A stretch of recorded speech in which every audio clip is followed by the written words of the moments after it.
All right, let's do it, y'all. 1, 2. All right, y'all learned something today? All right. Man, they got to get that bread.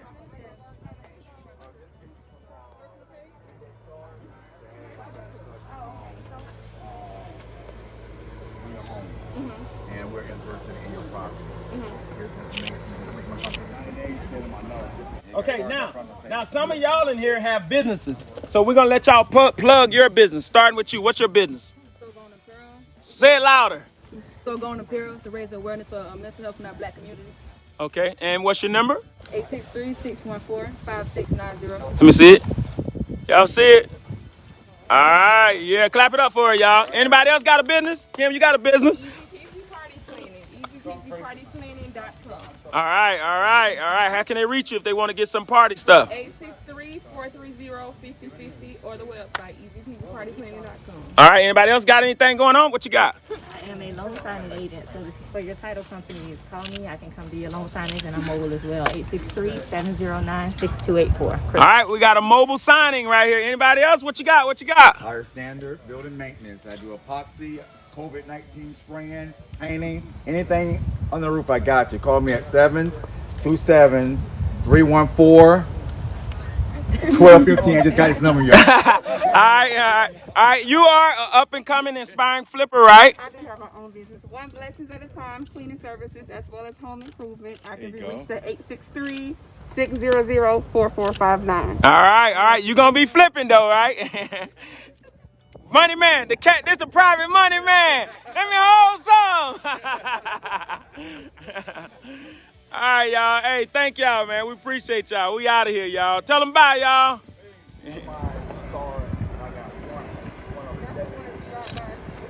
Drop an email off. Yeah, that's what I said. Oh, we not? Jerry told me that. He said, I'm sitting on Okay, all right. You want the money man? Yes. Oh, my baby. This my baby. I'm for a minute and a half already. Let me get you right here. All right, 1, 2, 3. Now, come on, y'all supposed to smile behind them cameras. All right, hey, so real quick, while y'all all here, I'm going to go around the horn. Tell me your name and what you want to learn from this class. Go. Janae, I want to learn the finances involved with flipping. Okay. Crystal, I want to learn everything. All right. Rayshawn, I want to learn everything. Okay. What you got? My name is Rayshawn. I want to know, how do you know what's the right amount to put down on the house? Okay. Hi, my name is Shannon. I want to know the foundation of flipping the house. All right. Successfully. He already know. I know you know. All right, that's the GC right there. And you want to learn, Crystal? I'm Crystal, the financial nurse, and I want to learn all things about how to make money and maximize my time. I'm Greg, one half of Radford Homes, LLC, and my lovely and beautiful wife, Sabrina. Well, she's the brains and the beauty behind the operation, and I say that sincerely because it's her business. I'm retired from the military, so we're doing this for her. She's a licensed realtor now, soon to be a broker in a couple of years, and we're going to buy a building. And we flip homes. And I couldn't do this without a team. All right, so if you're going to start flipping homes, you're going to have a team because it's a collaborative effort. Let me see you do that. See that focus it. There you go. All right. All right, today we're getting ready to go through. And we got the Radford Home Flip Academy. Get some of them.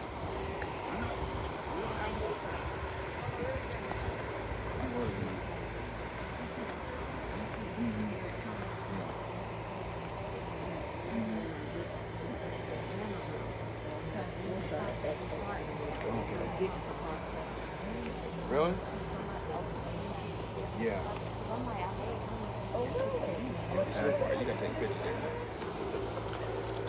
All right, check it out. Today, we're going to be going through with the whole crew right here with the Radford Flip Homes. And I'm going to be telling them how I acquisitioned this house with me and my team because I didn't do it by myself.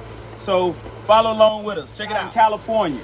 It took us 1 year and 3 months to get this house. Long story short, we had to go to court. We had to do a lot of paperwork and the whole 9 yards.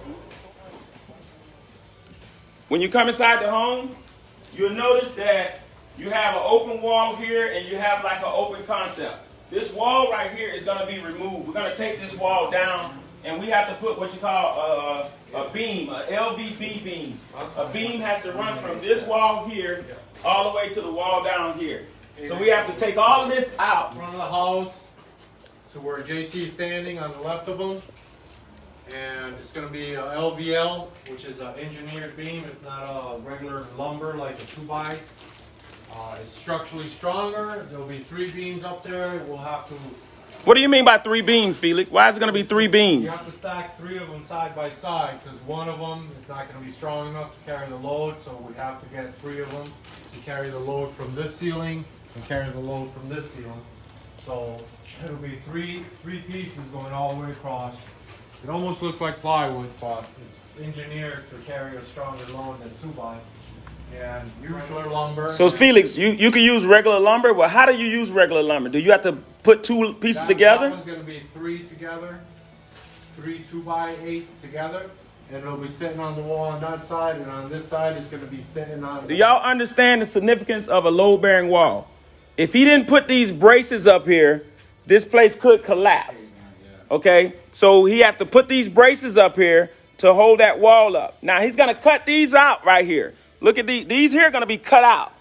And then he's going to put 1 beam that he puts together all the way down there. And it's going to sit on that other beam, right, Felix? It's going to sit on. 2020, people want open concepts. That's what's popping right now. They don't want compartmentalized rooms. It doesn't give you that value, that bang, that buck. Now, when you're doing something like this, you have to have somebody who knows what they're doing and understand, because this is structural. So you have to have what you call an engineer drawing in order to do this. So T. Gregory, the general contractor right there, he had to get his guy named JT, and JT is the draftman for us. He drafted up everything that we wanted to do in the house, from the layout to the bathrooms to the additions to everything, and it had to be permitted and up to code to 2020. If not, we can complete this house and we couldn't sell it because we didn't go through the permitting stages. You personally can't do that if you're not a general contractor or unless you're building your own home. And you really don't want to get into that if you don't know what you're doing. You won't be able to see past this wall because there'll be a wall. Just step back a little bit right there for me, Chris. This wall right here will be right here. That's your linen closet right there, and here's your shower. Okay? So you'll be taking a shower right here. All right? And then your toilet is toilet is right here. All right? It's cast iron right now, so we're gonna take up the cast iron and put in PVC 4-inch pipe and run it out. All right? On this side will be your vanity. You will have a 48-inch vanity right here. Into another master bedroom. This house has 2 master bedrooms. Why do you think we made 2 master bedrooms? Because it gives us a bang on our buck. These walls right here are temporary walls. They'll be taken down because we will have a beam running across here.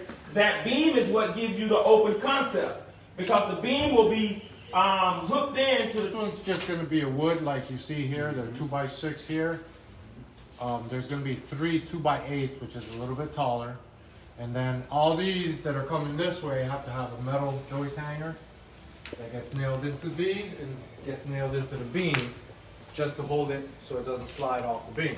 So all these get joist hangers on both sides, single joist hanger because there's only one board. What is a joist hanger, Felix? It's a metal strap that wraps around that, and it has holes in it to nail into the existing joist, ceiling joist, and it gets nailed into the beam that's going in here. Same thing has to be done with those, but you can see those have 2 boards on them, so there's double joist hangers that we'll have to put on there. Same thing, nailed. You have to use the right nails for it, because if you don't, then the inspector will come and say you got to take all those nails out and put in the right nails. We decided to take this dining room and make it a bedroom. So this is where we got the 4th bedroom from. So this is where they had the dining room table. But this is a very large room. Okay, this room is 14 feet by 13 feet. Now, here's the kicker. Remember we said there was a door on the other side? Well, the door is going to come into this room. We're going to close this off right here. And we're going to indent the refrigerator right here. So we're going to close it off so the refrigerator will sit back the length of this. So it'll be indented, right? And then it's going to be cabinetry going across on that side. So then you won't be able to get out this side. But right here, we're going to make a walk. We're going to make a door. You can see right here the indentation right here. You see that? We're going to walk through and turn left. That's going to be your closet. When you turn right, that's going to be your shower. LED lights running throughout this whole house. There's going to be about 60 LED lights the circle flat LED lights. You put them in the ceiling and they look beautiful. Cabinet here, over the top of the refrigerator, right, Felix? Then where she's standing right here is going to be your stove. Your stove will be right here. There'll be countertop here. You're going to have what you call a pot filler. Y'all know what a pot filler is? Tell me what a pot filler is. If you're cooking on your stove, instead of you taking it over to the sink to get water, you could just fill your pot right here. All right, that's a little perfect. Yeah, that's right. And it's going to be granite countertop, white wood shaker cabinets. All right, so white wood shaker cabinets. Then you're going to come over here, and this is going to be your kitchen sink and your dishwasher. All right, and right there is going to be your island. Now, on the other side of this kitchen, what do you think this is here? This is a bathroom for the other master bedroom. So, walking on this side, your bathroom. Now, you got to see what Felix designed here, because I didn't design this, Felix did. All right? This is what Felix did. And you put your linen closet. And then this was a door, and this was a door. He's going to close all of this off, right? He's going to make the bathroom 9 feet long by 5 feet, 8 feet, okay? And then this is going to be your toilet, because this is where your toilet is, and it's cast iron, so we have to cut up all the concrete, leave the cast iron in, and put in new PVC and run it out. So we're redoing all the plumbing. And then this is where your vanity will be. And then you also will have a cabinet. The same type cabinet you have in your kitchen will be in your master bedroom. It'll have what you call a pocket door right here. So the door will be inside the wall, so it does not take up space when it opens in or out. Okay? The cathedral ceiling. He took down the ceiling, so now our ceiling goes up 15 feet. So when you're in your master bedroom, your ceiling is going to go all the way up 15 feet. All right? And you will have flat LED lights throughout. In the bathroom 3 feet. So it stops here now. And then 3 feet out here is your closet. So your closet is going to go from here all the way to this wall. Okay? Then it's going to go up 8 feet. And then they're going to put some shelves up there. Then you can store stuff all the way to the ceiling. Like I said, you can't do it by yourself. So you got a team. And remember, you have different people. You have different what you call tradesmen. You have electricians. They do their job. You have the plumber. They do their job. You have the roofer. Then I have Felix, who's the meat and potatoes of everything. All right. And then you're going to have the stucco guy. You're going to have the drywall guy, the person who's going to paint the house. So you're going to have each tradesman. So that's why it's going to add up between $75,000 and $90,000 on this flip. So it's not just a cookie cutter flip. If the house costs $90,000 and we sold a lot for $15,000, so we got $75,000 into it. Then we got another $75,000 into it. So that's $150,000, but we might have to put another $10,000 here and there. And then you turn around and sell it. Now what happens if we don't sell the house? What you think will happen? There you go. Bam, y'all. She hit it on the head. If we don't sell the house, the contingency plan is to rent the house. Okay? Now, once we rent the house, we would then go to the bank and do what we call a cash out refinance. So we can get our money back. Mm-hmm. So if the house, for simple terms, if the house appraised for $100,000 and the bank will lend us 75% of loan to value, that's how much money they would give us. Somebody tell me, say the number. If it's $100,000 it appraised for, and they give us 75% of $100,000, easy math is $75,000. So let's just say, in layman's terms, let's just say this house appraised for $200,000. They're going to give us back $150,000 because $100,000, the bank gives you $75,000. But if it appraised for $200,000, they're going to give us $150,000. If we bought the house for $90,000, sold the lot for $15,000, we have how much into it? $75,000. If we put $75,000 into the rehab, how much we got into the house? $150,000. If it appraised for $200,000, we get all our money back. Now check this out. Here's the kicker. $150,000 loan from the bank is about $1,000 a month. Let's just, with the low interest rate, let's say $1,100 with taxes, insurance, and escrow. All right, PITI. All right, it's about $1,100 a month. We would rent this out no lower than $1,500 a month. So now we're making $400 a month cash flow that goes in our pocket, and they are paying the mortgage down. So if we sell it, it's okay. If we don't sell it, then we rent it and cash out refinance. That's why it's very important. It's imperative that you are what we call bankable, meaning that you can go into a bank and get a loan. So if you're not in a position to do that, let's imagine that Greg and Sabrina was not in the position to go in and get a loan after we do this house. We put $150,000 into this house, and then it doesn't sell for what we want it to sell for. But it appraises for $200,000, and then we won't go into the bank, and the bank tell us they won't give us the loan because we don't have good enough credit to get it. Then we just have to sit on that money and just rent it out. Now, we can rent it out, and then we wouldn't have to pay the bank $1,100 a month, and we would be cash flowing $1,500 a month. But technically, that's not a good spread on that type of money. The spread come back in when the bank gives you back all your money and you have no skin in the game and you're getting $400 a month. Here's why I say that. Imagine if you had 10 houses that gave you $400 a month. How much money would that be? 10 houses times 4. That's right. If you had 10 houses that gave you $400 in cash flow every month, that would be $4,000 a month. Some people don't make $4,000 a month from their job, their W-2 job. If you make $4,000 a month, you make $48,000. You have to make $48,000 a year. Now, it's different with non-W-2 income. Your rental income is not taxed like your W-2 income.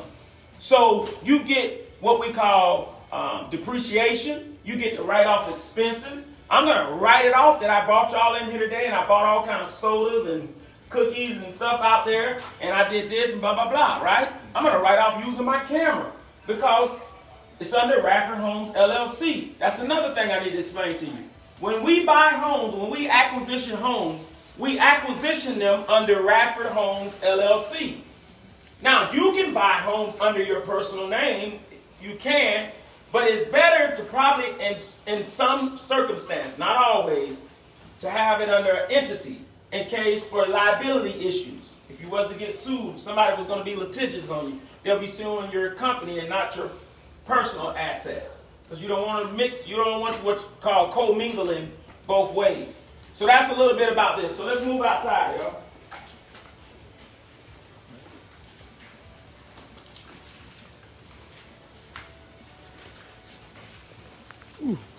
Heard. Anybody got any questions? So think about what I done said thus far. All right. And I'm going to need 3 questions from you. How do you decide, like, when you're drawing out the new plans and all that, how do you kind of make your decision based on how you're going to change everything around? Do you kind of look at how much it's going to cost and what's already where, or, like, how do you kind of make those final decisions? Okay, that's a great question. So she asked me, how do we make all the decisions? And truth be told, I don't make all the decisions. Who do you think make the decisions? Felix make the decisions. T. Gregory make the decision. And Sabrina. Sabrina picks out all the colors. Sabrina pick out all the granite countertop. Sabrina pick out all the faucets. That's her lane. I don't get in that lane. I'm colorblind. I can't pick that stuff out. So I'll mess the house up. Now, Felix comes in and look at the house. Okay, and then I might bring T. Gregory in. I've got a buddy named Joy who's good with looking at things because I'm not that good with it. That's not my strong point. So they come in and it changes all the time. When we first came in here, it was supposed to just be a rental property, right, Felix? No. And we wasn't supposed to do anything to it. And then we said, no, I think we can flip it. Sabrina said, no, let's flip this house and build 2 duplexes. Let's take $200,000 plus from this home and let's build 2 duplexes because the duplexes, each duplex will rent for $1,250. So this house will rent for $1,500. So 1 duplex will almost rent for what this will rent for. So the duplex is going to be a 4-bedroom, 2-bath on one side. Then on the other side is going to be 4-bedroom, 2-bath, but it's going to be brand new. She's going to put new quartz countertops, shaker cabinets. It's going to be a brand new place. Now, how do we get the brand new place? Well, I've been buying up land like it's nobody's business. I've been quietly just buying big land, big parcels, so I can build duplexes. Because duplexes bring in more money for buying whole. So all the houses that we get right now, we're flipping them in order to build the duplexes. You get it? So we're flipping the houses to build the duplexes so we can get a better return on our money. This house would only bring in about $1,500 a month. 4 bedroom, 3 bath. The duplex will bring in $2,500. And if we build 2 duplexes, it's cheaper to build 2 than to build 1 at a time. So we're going to build 2 and save about $40,000 on our costs overall. Because if we have to rent a machine to do the yard, we could do both duplexes. We have to clear the land. We need a truss to put the roof on, right? He already there. We got him for 4 hours. So we put on the other duplex. So we do both of them if we can. But you got to have some long bread to do that unless you got a bank loan. Because if you're going to build 2 duplexes out your pocket, that's a $500,000, you know, because you got to pay what you call impact fees. So if you buy land and never was a house on it, you got to pay the city of Bartow impact fees. The impact fees for a duplex is $30,000. So if you build 2, how much is that? So it's $60,000 before you start. So if you buy the land for $25,000, before you even start building the duplex, you got to pay $85,000 up front. So that's a little bit of money. And then you got to build a duplex. And the duplex costs about $250,000 each to build, give or take. It might be a little less, might be a little more, but you got to have contingency plan in there. So then you got to have money for what if happens.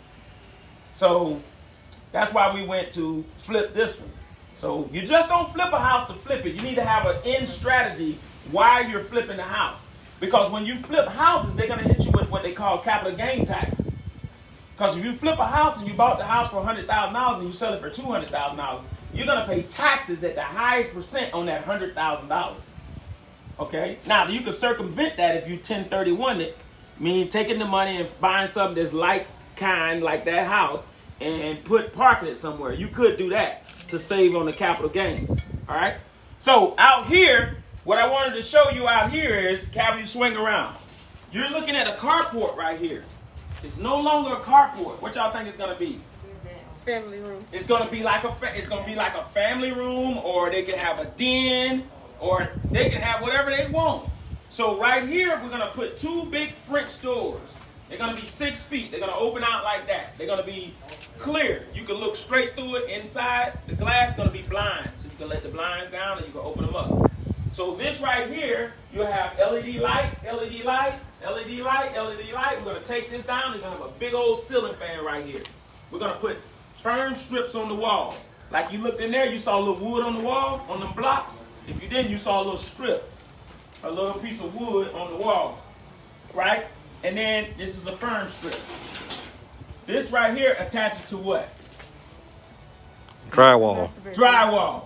So you put this on the wall. This is a fern strip. This is a 1x1 or 1x2. You drill this into the block, and then they put the drywall over top of this. But before you put the drywall over top of this, you got to put what? Sometimes, if it's an exterior wall, you will have to put insulation. Okay? So on this part right here, we're going to frame this up, right? Where the door is going to be. And then we're going to put this here, and then we're going to have to put, it's like aluminum foil installation. It's very thin, like paper. One side is aluminum foil, one side is brown bag. So we're going to put this on the wall every 12 inches. And then they're going to attach the drywall to it. And then now it won't look like the outside of the house. It'll look like the inside of the house. So then this here is 190 square feet. See, right now, this right here doesn't get the bang for the buck. They probably give me about 60 cents for this carport. But once I put an AC vent, I'm going to run an AC duct, put it over there, a large one. I'm going to drywall the top, drywall all that, put the door here. Felix going to frame all this up. They're going to give me $125 a square foot. So then I added a bedroom, right? I also added square footage here, so this is almost 200 square feet. And then you come over here. So you come in here, right? This is this used to be what you call the laundry room, and I'm gonna let y'all kind of go in there one at a time. You go in that cabinet one at a time and come back out because it's kind of tight in there. That used to be the laundry room and the utility room for your electrical panels. So we took the electrical panel out of that room and put it on the outside of the house. Because when you go through that door in that bed, in this room here, you're gonna, to the left is gonna be a what? It's gonna be a closet to the left. To the right is gonna be a what? But before the laundry room, a shower. It's gonna be a shower. And then the laundry room is gonna be where she's right there. You see what I'm saying? Now, that was never under AC. We're gonna drop an AC vent in there. So it's gonna give us more bang for the buck. That's 130 square feet in there. So instead of getting 65 cents a dollar, we get 125 a dollar now. And it's easy. You just run a flex duct down and put an AC in hot water heater. So how would it get to Now, they will have to come out here because this here, right here, is going to be closed in with a screen. It's going to have a screen porch here. So you're not going to be able to just come in here. It's going to have a kick plate that comes up, a metal thing that comes up. You know how you see the porches. So you can't kick the screen out. And then the screen will start right here and go up. And then there'll be two French doors, two doors that open up right here. And then also be a door that open up down there. Now, all the flooring in the house is going to be luxury vinyl plank throughout the whole house. It's going to be one floor throughout the whole house. So at the end, now you're standing at the end of the project. There used to be a big tree right behind Calvin, a huge tree.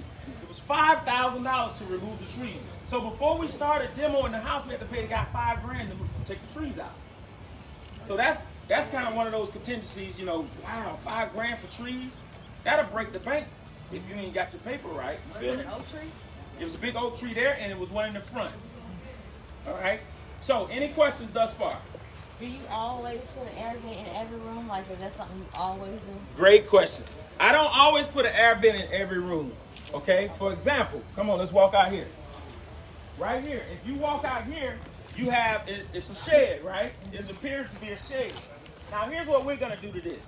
Instead of it being a shed where you just put your lawnmower in and all that, we're going to finish it like the house. We're going to drywall it up. We're going to make it look absolutely beautiful. The same floors that we put in there, we're going to put in here. So y'all can walk in there and check it out. But at the end of the day, that's going to be your 5th bedroom. A man cave.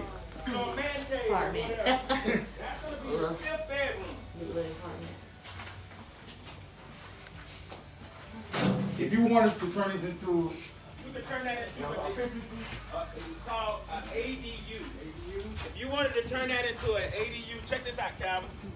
If you wanted to turn that into an ADU is called a what? What's an ADU, y'all? An ADU is an additional dwelling unit. Now, you could make that into an additional dwelling unit, but it has to has a what? Closet. That's good. It has to have a closet. That's one. No, a bathroom. A bathroom and water, running water. a kitchen. So, in order for that to be an ADU, meaning for it to stand on its own, it has to have what we call a little small kitchenette, a little sink, right? A couple of cabinets, very small like you see in the tiny homes. Then you're gonna have a little bathroom, a stand-up shower with a bathroom, right? And that's it. And then you can have a pull-out sofa bed, and you can stay there. So how are you, my man? 19. Okay, so my man 19, and you live with your mom, but you don't want to be cooped up with mom. So, that means 19, you're doing your thing. So we'll leave it like that. So mom said, okay, you can stay in the ADU. If you had your own shower, your toilet, and a kitchen with a little stove, and your little pull-out bed, you got your TV on the wall, that's your living dwelling. He said, what adds the most value to the house? You have to buy it right from the beginning. To add the most value to the house, you have to buy it correctly. If you buy the house wrong, meaning if the house is worth $100,000 and you bought it for $150,000, you started out behind the 8 ball. If the house is worth $100,000, you need to buy it for $70,000. That's the most bang for the buck, is to buy the house correctly. So if you buy the house correctly, and then there is what the heck done happened, you could say, well, I ain't bought it, but it's worth $100,000 as it sit. I bought it for $50,000. So I got $15,000 I got to put in. Now I'm at $65,000. So the best bang is to buy it correctly, meaning buy it below the appraisal value, buy it below market value.